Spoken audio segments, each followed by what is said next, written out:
Hello everyone and welcome to today's session. I'm Wenz and we're going to talk about ArcGIS Web AppBuilder. Today we're going to mainly focus on how to install and configure it for offline use.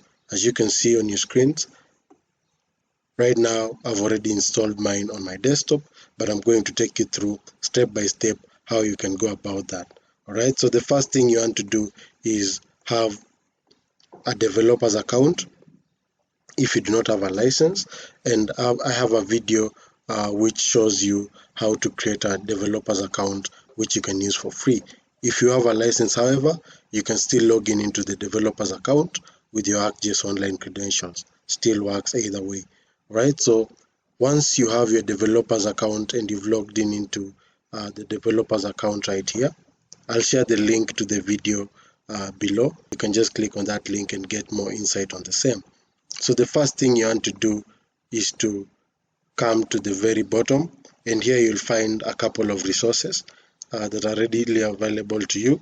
So our ArcGIS Web AppBuilder will be seen right here. All right, you can come to the far right bottom and just click on the ArcGIS Web AppBuilder.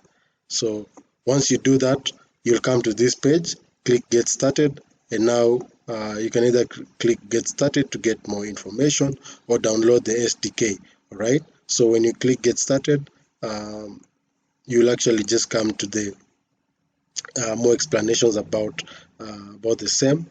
But for us today, we're interested in the downloads, right? So just get the download, come right here, and you'll see the latest download available to you. So you can actually go ahead and download the zip file. And one other thing that I must mention is that ArcGIS Web AppBuilder runs on Node.js, right? So you want to make sure you also have Node.js installed on your PC. If you don't, I'll share this link below, so you can also come and download Node.js. So once you download your ArcGIS Web AppBuilder, you'll come to the folder in your PC where you've downloaded it, and then you'll double click the startup. So you'll just extract the zip and you should be able to get this same folder right here. So just double click the startup bat file, right? And what happens is this starts the Node.js server in the command prompt window and the web app builder in your default browser, right? So your Node.js server will just start in the command prompt, something similar to this. As you can see, it's labeled Web App Builder for ArcGIS. So once this happens, it will load automatically in the web browser. This is the page that will load, right? If after clicking a startup file, the browser does not open automatically this page, then you can come and copy paste the link yourself. Right here, I'll share below the link format in which you can use. So that is this right here, right? So we're talking about just adding the local machine name here and adding port 3344 because that's what is used for this application. All right, so you'll realize that here you have to specify the URL of the ArcGIS Online or portal for ArcGIS. So in this case, you'll come and with the credentials that you signed up for your ArcGIS for Developers account, you'll just simply come to ArcGIS Online and sign in, all right? Once you sign in, you'll come and copy this link right here.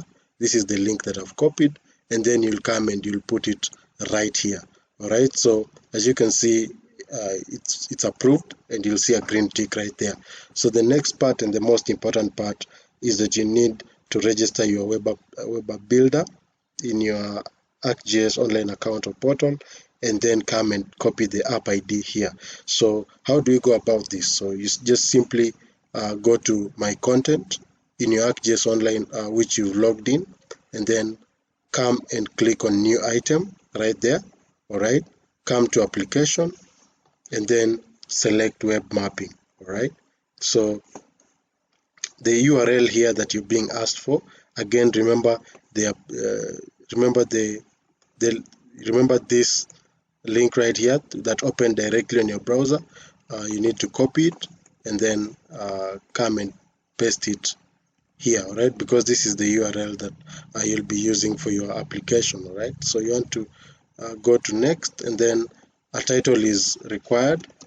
So I'll just go with Wencelaus for now, and you can say save that. So after adding your title, then your web AppBuilder application will be created, and the most important part here now is to just come under settings and make sure you come and register your application. So here I'll just click on register, leave the app type as default, which is browser, and then the redirect URI, you want to come and put the link that we copied as well for your desktop, right? So you want to come and add this. In some scenarios, you may want to add the HTTP alone if you've not enabled the HTTPS in your desktop, right? So you can come and register that application, and you'll realize that now we have our app ID. So you may ask that what happens when you change your desktop? Perhaps you can just come here and update, and here you'll come and change and put the new link and the new name of your desktop. Or if your desktop name changes, you can still come and do the update here. So I've just copied the app ID.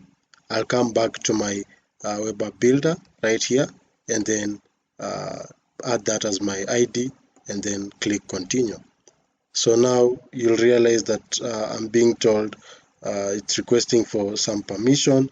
I'll just click allow, and that way I have my web AppBuilder for ArcGIS completely offline. So you'll realize that now I can just come here, create new, perhaps use a template like a default 2D. I'll go to next, give it a name, perhaps let's say Wencelaus. For the description, I'll just use the same. And then when I say OK, I can now go ahead and customize the application, right? So now we'll have another session where we'll look broadly into how you can customize these applications. But for now, if you can get here, then you have your web AppBuilder for ArcGIS working offline. So what you want to do is you want to, first of all, build this, perhaps after saving it. All right, you want to come back to your main homepage by just clicking up there, and then you can download your application right there. So once you download your application, you can decide how you want to access it. But for instance, if you decided to download an application, there's one that had already downloaded, maybe call it infographics, for instance, and put it under your root folder. You can just come here and say localhost, and then perhaps, for instance, Wens, and then you have your application right there that you can continue configuring and all that. So for instance, for myself, there's this application that I've downloaded that I had built on using ArcGIS for Web AppBuilder, and as you can see, that's how you go about installing, configuring the Web AppBuilder for offline use. So that's how you go about the installation and configuration of the ArcGIS Web AppBuilder for offline use. Please make sure you subscribe to the channel for more videos like this. If you like the video, please give me a thumbs up, and don't forget to leave a comment on what you'd like to be covered in the next videos. Thank you, and see you in the next session.